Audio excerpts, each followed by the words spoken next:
Hey everybody, welcome to Always Bored, Never Boring, and the next instalment in my playthrough of the Doctor Who Exterminate miniatures game. Now, if you've been watching up to this point, you'll know that in the last couple of videos I've gone through each phase of the game, showing you every dice roll and showing you how everything works. But I think at this point, I think I've pretty much covered all of the main rules, apart from the twiddles and diddles associated with special character abilities and things like that.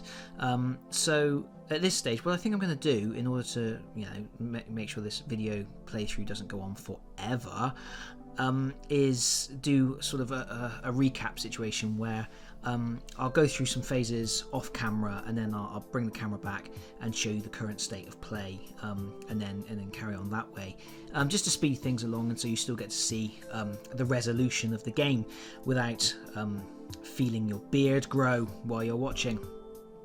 We don't all have a TARDIS after all. So before we go any further, I'm just going to give you a quick look at the current state of the table as we go into turn 3, and then we'll go from there. So we have over here 3 Daleks still hiding behind this obstruction, ready to blast the approaching Cybermen. This Cyberman, he's dawdling a little bit. He got sleepy last turn. He got shot up a bit and powered down for a little while. This cheeky chappie's behind the wall, ready to launch another attack. This gentleman here is a little bit exposed, but he's quite far back from the main fighting, so he's okay. This is the Cyberman leader, currently hiding behind the TARDIS. Maybe hoping that the Doctor's going to give him a lift somewhere, because he's in quite a grim position with all these Daleks just over here. At least they can't shoot through that TARDIS, unless the Doctor suddenly decides to take off, I guess. And then finally, way back over here, we've got a couple of Cybermats who are holding victory points and are just hiding and hoping that they survive to the end of the game to score those victory points. And that's it. So I'm going to start the turn as I have in the previous turns by rolling for initiative, and we will go from there.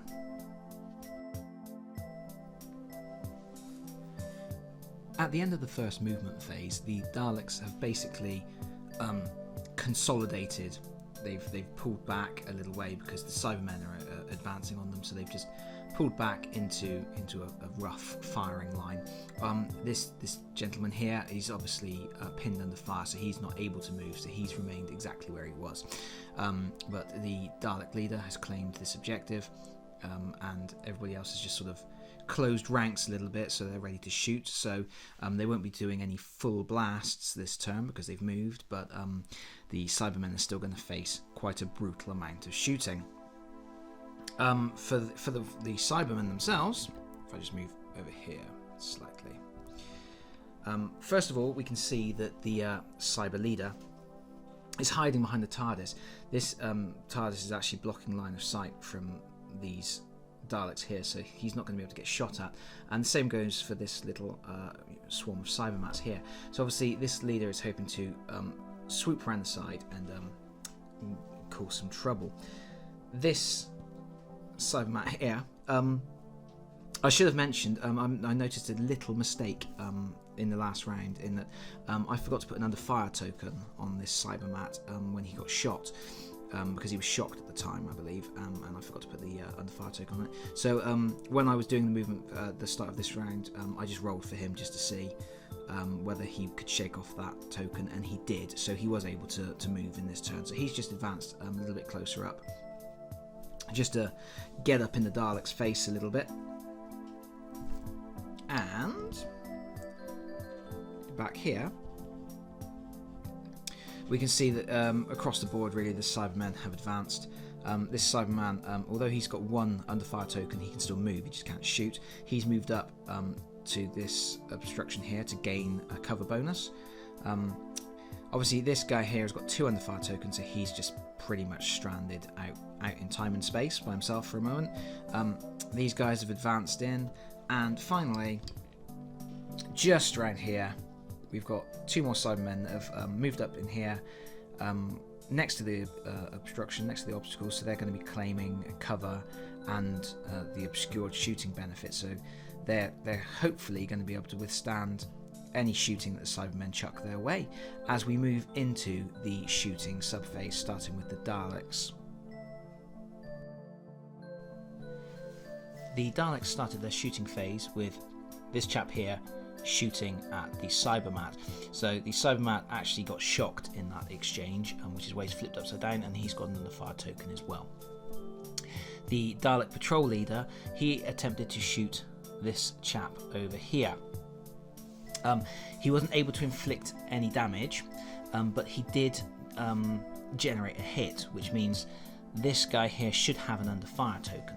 However, the Cybermen have a special ability, which is called Unstoppable. And what you can do is, when you take an under-fire token, you can discard any battle card from your hand, and remove that token. And the reason I've done that is because I want this Cyberman to be able to put some shooting on one of these chaps here, for reasons that will become apparent shortly. This Dalek has 2 under-fire tokens on it. Now, in a previous round, I used one of my fate tokens, one of these, to remove the under-fire tokens from a Dalek so that he could shoot.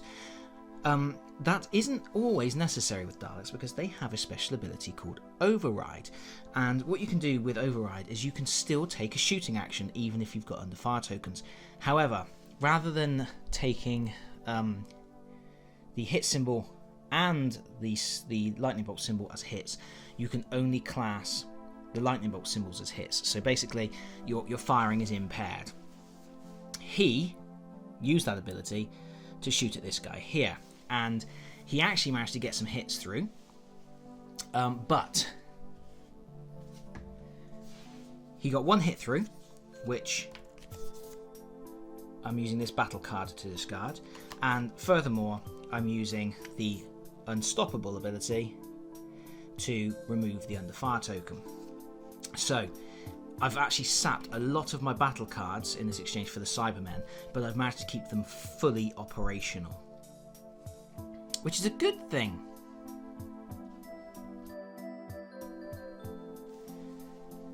And then we have these 3 Daleks here. This Dalek tried to fire at the Cyberman just out of camera shot over there, completely missed and didn't even land the hit. This Dalek here fired across at this guy here. He already had an under-fire token, and the Dalek did manage to get a hit as well, so he got an additional under-fire token, which I'm not going to discard any more battle cards in order to try to shrug that off, because he was already under fire to a certain degree anyway. He actually would have taken some damage, but he got to take advantage of the cover rule for being behind here. So the Dalek was shooting at long range, so he had 1 less dice, and it was an obstructed shot, so it was again 1 less dice, but he still managed to get 2 hits through. But when you are behind cover, you can claim cover, and that means that when you're rolling your defense dice, the vest icon counts as a save, but so does the lightning bolt. And I actually managed to roll lightning bolts for my defense save, so that Cyberman remains intact but under fire. Finally, this Dalek here shot at this guy, didn't cause any damage, but did put an under fire token on him, which means that Cyberman isn't going to be able to retaliate in the shooting phase. And now it is the Cyberman's shooting phase. The Cybermen have come under a lot of fire, and there's a lot of pinned tokens around the place. This chap here is unable to shoot in this shooting phase. This chap cannot move or shoot at the moment, and there's another fella back here, and he can't move or shoot either. So in a lot of cases, the Cybermen aren't going to be particularly effective. But the plan, as much as it is a plan, is that this chap here is going to advance again, because he can actually get into a combat range if he advances, if he runs in the shooting phase. This chap here is going to take shoot action because he is behind an obstacle, so he's quite well protected, and the hope is that he might be able to knock down a Dalek so that the Cyberman can exterminate one of the Cybermen, one of the Daleks instantly. And then over this a ways, we're going to get some shooting actions here, and then this sneaky leader is going to advance around the side. He's going to make a run action so that he's going to be in a combat position during the melee phase as well. So that's the plan. Let's see how that all works out for the Cybermen. These Cybermen continue to be having a poor time of it. This gentleman advanced up here. He is advanced within 2 inches, which is the engagement range for the Cybermen. Also the engagement range for the Dalek, so the Dalek will actually get the charge on him. But he has made sure that he is out of charge range of this Dalek. This Cyberman tried to give him some covering fire. He shot at him, and actually he did use a combat card to increase the number of hits he caused.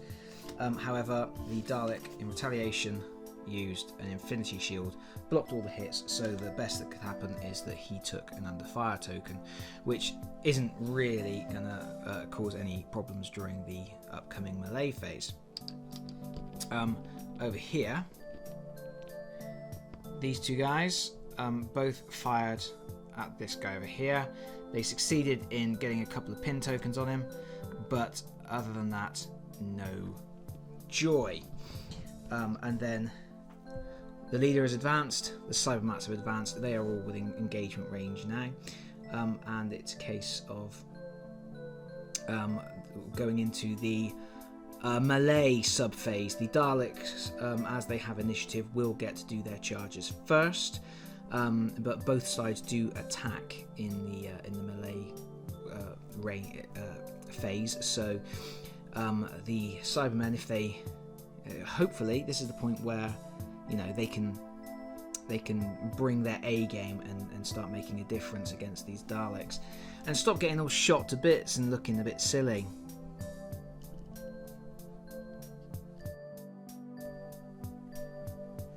The way that the melee phase works is that the team that has the initiative first makes all of its engagement moves. Now, what that means is any unit that is within 2 inches of an enemy unit can move into base contact with it. So, for example, this Dalek here is in a position to engage this Cyberman here, and you move the 2 inches to get into base contact, and you do that across your entire force. So you make all of your engagement moves before you make any combat tests.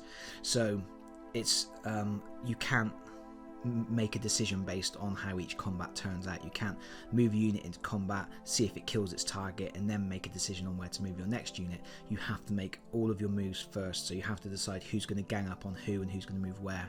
And it may turn out that you've moved slightly suboptimally if a unit you were expecting to stand up to several attacks dies instantly or something like that. So yeah, you do all the engagements and then you do your combat attacks. So the first thing we're going to do is we are going to move this Dalek, because it's the Daleks have initiative at the moment, so they get to react first. He's going to engage this Cyberman here. Now he has an under fire token, and what that they both have an under fire token, and that basically means they're both going to roll 1 dice less in the combat phase. For actually making the attack, you look at your unit card and look at the melee statistic, which is here. In the case of the Daleks, it's +2. Now, the rules do say that any unit that doesn't have an integral weapon or an adventure card that gives it a weapon can use an improvised defense weapon, which apparently can also be used to attack with. However, I don't think that counts in the case of the Daleks. I don't think they're supposed to be able to take up an improvised weapon and add it to their benefit here. And that's because they have the integral disruptor gun, which, even though it doesn't work in melee, it's still classed as an integral weapon. And I think because you can basically roll 8 dice at range when you're shooting with a Dalek, to give it additional benefits in close combat as well seems a little bit excessive. So as far as I understand it, the Daleks are only rolling 2 dice with no additional numbers being added to that roll. The Cybermen, on the other hand, have a melee factor of +5. They don't have any listed weapons. However, a little bit of looking around on the internet seems to suggest that they do have an integral weapon called shock gauntlets, which gives them an additional +2 to their attack. However, if they use that additional +2, they cannot kill their target. They can only shock the target. However, of course, if they've got a fate token, after shocking the target, they can expend a fate token to kill it. So there's still an option there to kill something. But generally, if you get that extra +2 benefit, you cannot treat your exterminated results as exterminated results. So you're basically making a choice. You do +5 and you have a chance to kill outright, or it's +7 and you have to use a fate token if you want to actually kill something at the end of it. So that's how that's working. So we're going to do this combat here. Over here, I should mention, this Dalek, although he's got 2 under fire tokens, he could still engage, because an engagement isn't classed as a movement for reasons. So he could actually engage this Cyberman. However, he's getting -1 to his attack roll for each of his under fire tokens. So he's rolling -2 dice, and he only gets 2 dice to begin with. So there's absolutely no point in him going in to engage that Cyberman. He's just going to have to soak it up when the Cyberman retaliates. So I'm going to do all the rolling off screen, I think. I don't think you need to see me do that, but we'll be doing this combat first, which will basically be the way it works is that, unlike shooting where you roll to attack and then the target rolls to defend, you're basically rolling at the same time to attack each other. So this Cyberman will be rolling 2 dice -1 for its under fire token, so it's going to roll 1 dice. The Cyberman, I'm going to do the basic attack of +5, so he's going to be rolling 4 because of that. And what you're doing is you're looking for hit symbols, and you're doing a comparison of who gets the most hit symbols. Oh, I almost forgot. The unit that engages gets a +1 modifier to their attack. So in this case, the Dalek would normally roll 2. He's rolling -1 for the token, and then +1 again for engaging. So he's going to be rolling 2. The Cyberman would normally be rolling 5, so he's going to roll 4. And the way that the combat resolution works is both sides roll their dice. They count up the number of hits. The person with the most number of hits wins, and the difference between the number of hits rolled is the number of wounds that the target takes, and then you re-roll those to see whether they're exterminations, shocks, or flesh wounds. So, for example, if the Dalek rolled 1 hit and the Cyberman rolled 3, 2 hits get scored against the Dalek. You roll 2 dice to see if he gets wounded or not. So, I will do this on camera because this is our first melee combat. So, I'm just going to set up my dice rolling doohickey.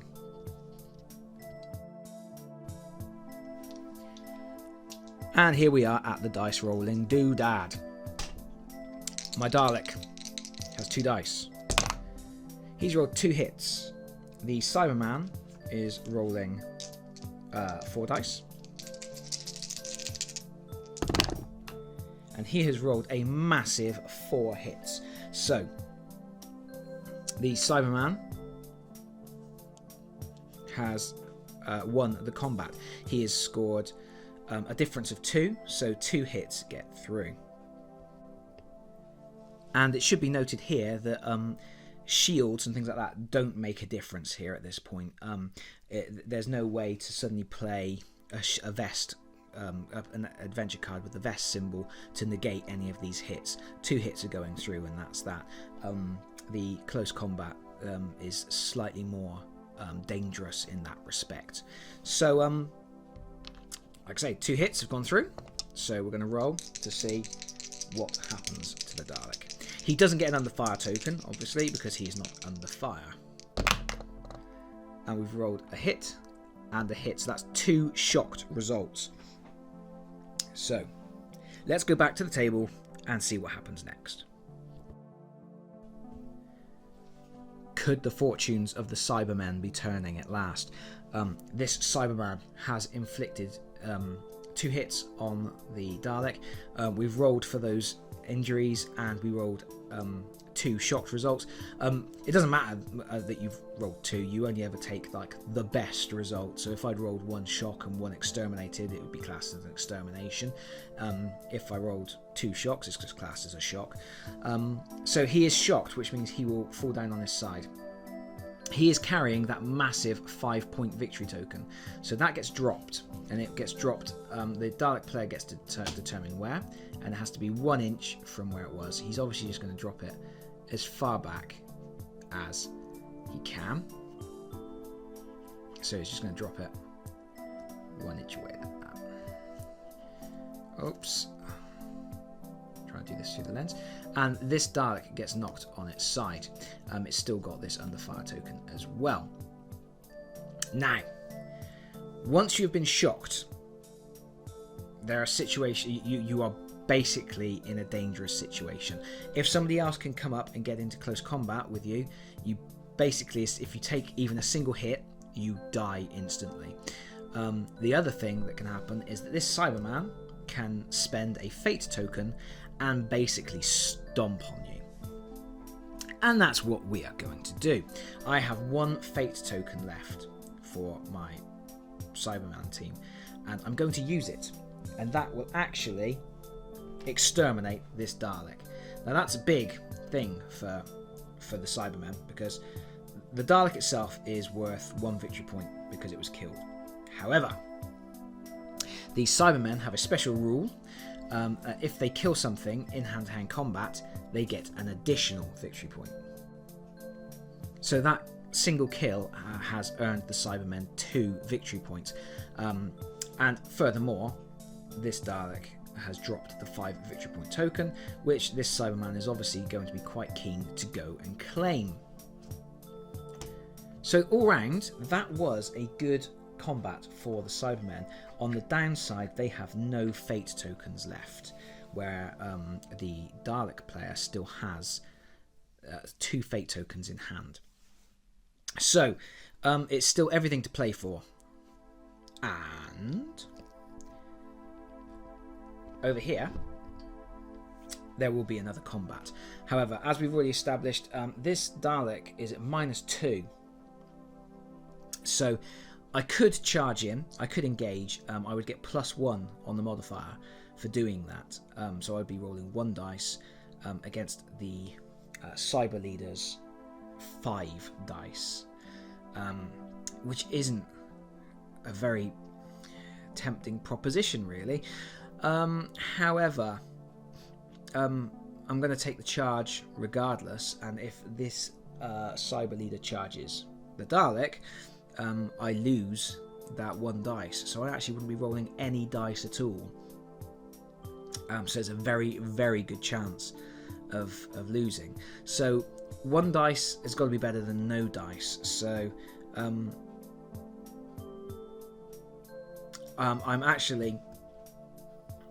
going to cheat a little bit, basically.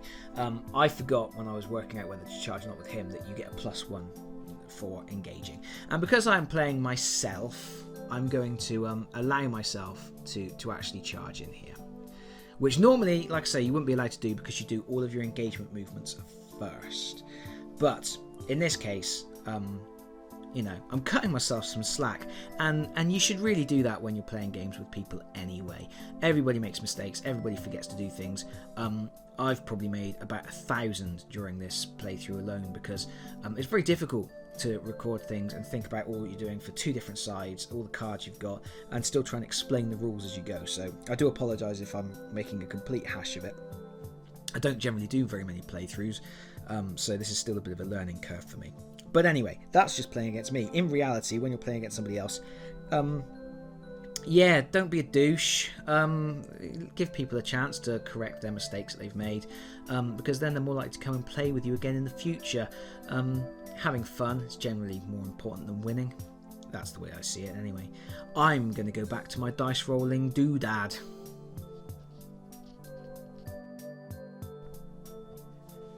My very brave or very foolish Dalek attacks with a single dice.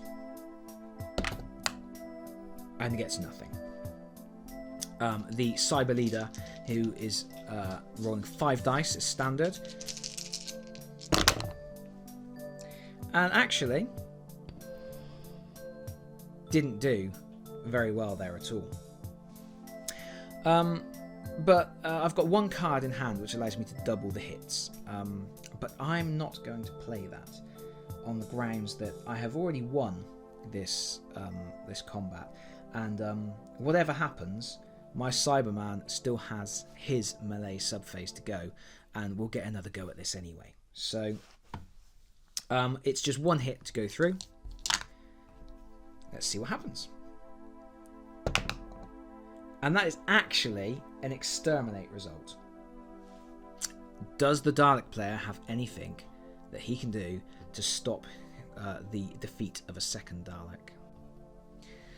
I just had a quick look at the adventure cards. Let's see.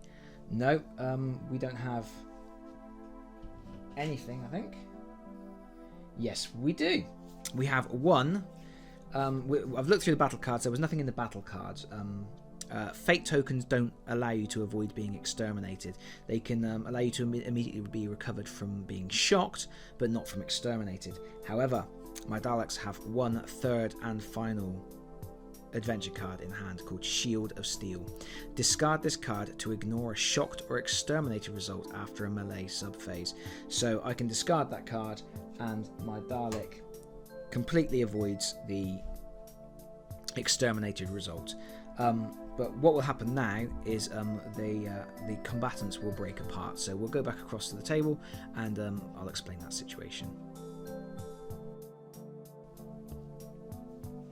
And here we are. Now, the Dalek lost, and there are still opponents on both sides of the melee. So what will happen now is this Dalek will be pushed back 1 inch by the Cyberman. The Cyberman gets to pick, so he just gets pushed back to break the combat up again. And then it will go on to the Cyberman melee subphase, and obviously we're going to get stuck in here. I've got a unit of Cybermats and the Dalek leader, so they both move in, because like I say, you do all of your engagement moves first, and then you roll for your combats afterwards. And I'm going to start by attacking with the Cyber Leader. Now, if we look at the Cyber Leader card, we see that he gets the standard +5 modifier that the basic Cybermen get. And also, like the basic Cybermen, when he is attacking, he gets this melee 2 trait. This isn't in effect when you're defending, but when you're attacking, you basically get 2 attacks. And you have a choice with those 2 attacks. You can either target 2 different enemies. So if, for example, if this Dalek had melee 2 and it had charged into this situation, he could attack both the Cybermats and the Cyber Leader, 1 attack on each. But the other thing you can do is you can actually use the additional attacks to roll an extra dice into a single attack. So melee 2 would allow you to add 1 dice to a basic attack, if that makes sense. I'm hoping I'm explaining that clearly. So the Cyber Leader has engaged, so he's rolling 5 dice. He gets +1 for engaging. He also gets an additional +1 for having the 2 attacks, the melee 2 ability. So he is going to be rolling a whopping 7 dice against the Daleks' 0 dice. As far as I can tell from the rules, there is nothing that the Dalek doesn't get any defense at all against this. He doesn't have any dice to roll, so he's just going to get a pasting, really. So so that's the first thing we're going to do. We're going to go across to the dice rolling doodad, and we're going to roll some dice.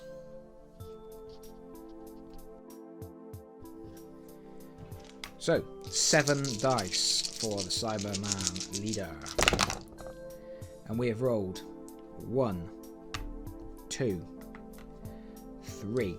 So 3 hits are getting through, and it's basically I'm running out of actions for the round, so I might as well play this. All hits become 2 hits, so we'll do that. So that is 6 hits on the Dalek.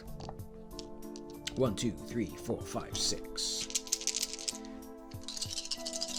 And of course, we're rolling the difference between the Daleks' roll and the Cyberman's roll. The Daleks didn't get a roll, so it is all 6 hits count. And we have got 1, 2, 3,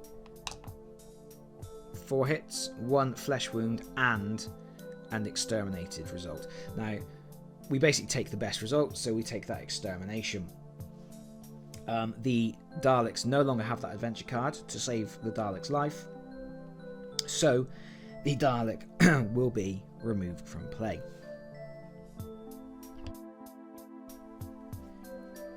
This is the Dalek in question. He has been completely broken to pieces by the Cyberman's attack. He has been exterminated. Now, as before, because it was the Dalek was exterminated in close combat, he would count as 2 victory points for the Cybermen. So the Cybermen have actually scored 4 victory points in this combat. Furthermore, obviously this victory point token has been dropped. We'll slide it along here a bit. So it's actually been a big combat turn for the Cybermen. They've scored 4 victory points from kills, and against the Daleks have previously killed 2 Cybermats, so the victory points there is already 4-2. Furthermore, they have made the Daleks drop this victory point and also 5 victory points across the table. So that is a massive swing. Effectively, they sort of netted 10 victory points in this combat phase alone. Of course, the Daleks still have an opportunity to pick those victory point tokens back up, but then also the Cybermen have a chance to pick them up too. So, yeah, good time was had by all. My poor Cybermats, this is one of those situations where, like I say, because you do the engagement moves before you do the combat rolls, my Cybermats don't actually get to do anything because they charged in there. If they had actually... Cybermats actually have a massive engagement range because they have the Hunter ability. They're allowed to engage up to 6 inches. So if I'd have actually been thinking about it, I could have actually engaged this Dalek leader. They could have swept around here and actually engaged the Dalek leader. It's not massively likely that they would have killed him, but they might have, slowed him down, maybe even shocked him. So, but there we go. That's what happens. Them's the breaks, as they say.